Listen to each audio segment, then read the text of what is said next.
L'origine des cellules immunitaires peut être en origine hématopoïétique ou bien non hématopoïétique.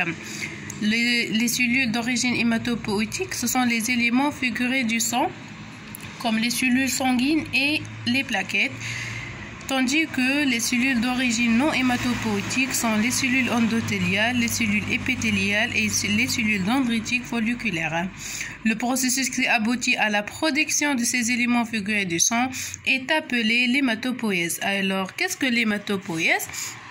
Il s'agit d'un processus physiologique de production des cellules sanguines, les érythrocytes et leucocytes, qui avec les plaquettes forment ce que l'on nomme les éléments figurés du sang. Le processus est comme suit. Toujours, on commence par une cellule souche hématopoïétique multipotente. Avec des étapes de différenciation et prolifération intermédiaires, on peut avoir des progéniteurs. Un progéniteur myéloïde ou bien lymphoïde. Les progéniteurs vont subir une autre différenciation pour avoir les précurseurs lymphoïdes ou bien myéloïdes. Dans le cas de précurseurs myéloïdes, c'est dans le mégakaryocyte, les érythrocytes, c'est-à-dire les globules blancs, les mastocytes, les granulocytes, c'est-à-dire les globules... Érythrocytes, c'est le globule rouge plutôt. Granulocytes, c'est le globule blanc. Les précurseurs qui interviennent à partir d'un progéniteur lymphoïde, on peut trouver donc les petits lymphocytes, les lymphocytes natural killer, qui est un gros lymphocyte granuleux, donc un noyau dense et tout. Et aussi, n'oubliez pas les cellules dendritiques. Donc, les cellules dendritiques interviennent à partir d'un progéniteur lymphoïde et non myéloïde.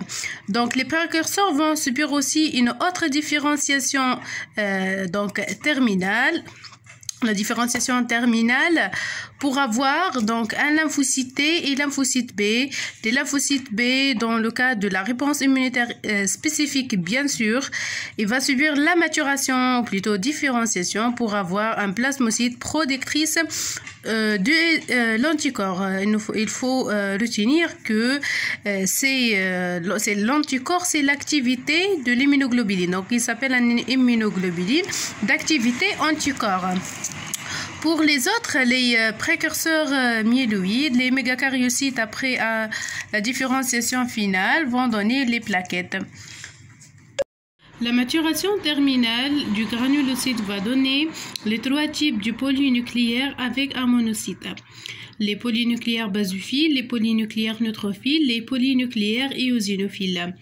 Il faut retenir que les macrophages sont différenciés à partir des monocytes, qui sont appelés les phagocytes sanguins, eux-mêmes dérivés de la moelle osseuse, donc à partir de la cellule souche hématopoïétique.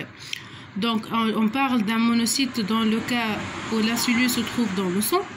Dans le cas où la cellule passe vers les tissus, elle va subir la différenciation terminale pour donner un macrophage.